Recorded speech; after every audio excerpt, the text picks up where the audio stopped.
The Bugatti Type 35. From its debut in 1924 right the way through to the late 1940s, it picked up over 2,000 race victories all over the world. It's one of the most successful racing cars of all time. And today, I get to drive a Type 35. Now, racing cars are generally small, compact little things, but I won't lie, I thought it was going to be a bit bigger. But while this is an incredibly detailed replica of the iconic Type 35, it's also just shrunk a little bit. This is 3/4 of a Type 35, and it's called a Baby Bugatti II. The 2 is significant because Ettore Bugatti had the same idea over 90 years ago, when he made a half-scale 35 so that his children could use it to tear around the grounds of his chateau. But the larger scale of the Baby 2 means that it isn't just designed to be a kid's toy, but one for big kids too. The Baby 2 is created by the little car company with Bugatti's full blessing. In fact, Bugatti supplied one of the very first Type 35s from 1924 so that it could be laser scanned part by part so that a near perfect recreation could be constructed. Well, with one obvious difference.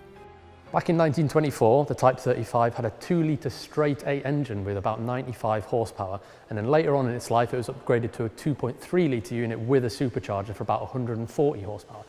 This car, however, has neither of those things because it's fully electric. You can see there's a 2.8 kilowatt-hour battery at the front, and then there's an electric motor driving the rear wheels at the back. Everywhere you look, the detailing is simply stunning. That quick-release steering wheel is a bespoke item created by Nardi, and the car's nose features a replica of Bugatti's iconic logo, crafted from 50 grams of solid silver. The dials are faithful replicas of the original, only now they show stats like battery charge instead of oil pressure. The turned aluminium dashboards of the original didn't have a consistent finish, so instead the little car company used the same pattern you'll find in a Chiron. There's other details that are from Bugatti's latest hypercar too. The pedal's a replica of the modern car, and there's even a speed key which unlocks the baby's 42 mph top speed. You can also leave it in a novice setting which pegs it back to 12 miles an hour, ideal if you don't trust your kids driving, or your own. There's 3 models to choose from.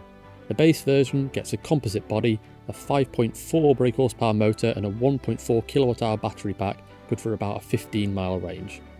The Vitesse gets the full 13.4 brake horsepower, bigger battery and a carbon fibre body.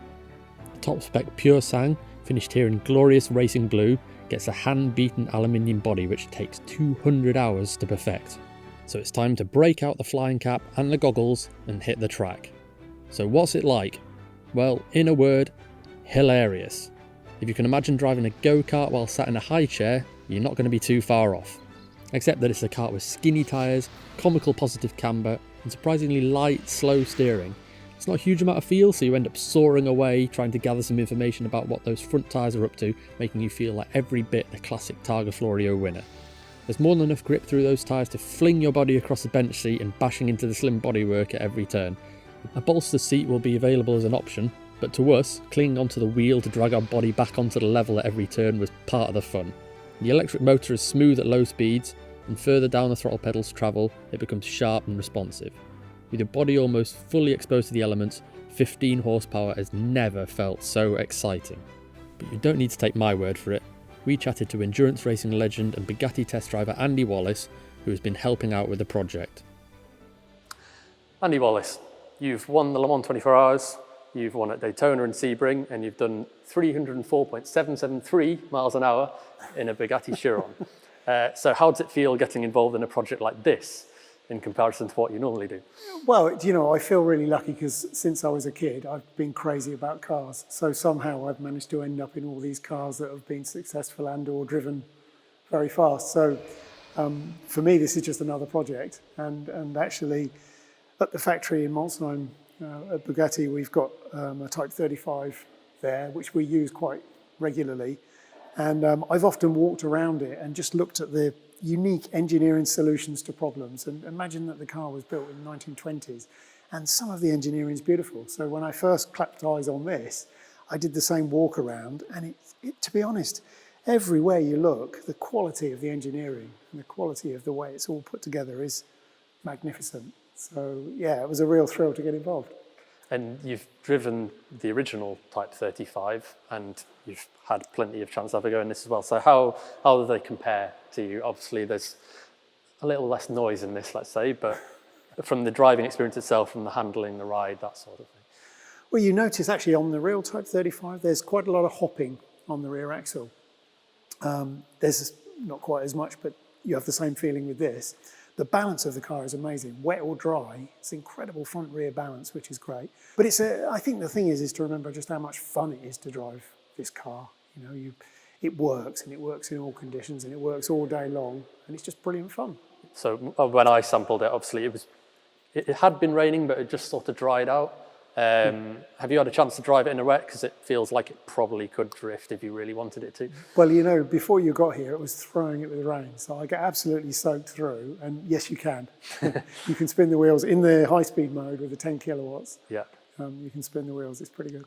Are you tempted to place an order yourself? I mean, at my age, I should know better, shouldn't I? But no, it'd be a nice thing to have. I suppose, though, really, ideally, you should have the estate to go with it. Well, yeah, somewhere to get around, or like a holiday home down in the south of France or something like that. It's like, yeah. So, with your involvement in this and your still ongoing involvement with Bugatti, is this some sort of sneak peek to a Bugatti EV in the future? Well, I mean, it's going to go that way eventually, isn't it? I mean, the whole world's going to go that way, and I don't think we should be scared of it either. I think there's a lot of good things coming that way, and we're not going to lose any performance.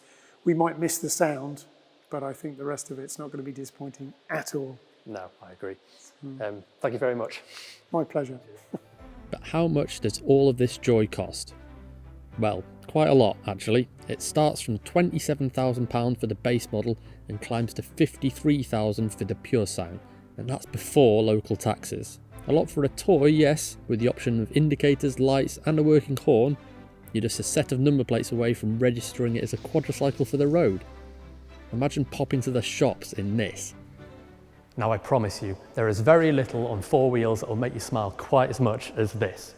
The question is this: do you love your kids enough to let them have a go? Or are you going to keep it to yourself? If you'd like to see slightly more conventional car-based videos, make sure you subscribe to the Auto Express channel and click on the bell icon to get notifications when new videos go live.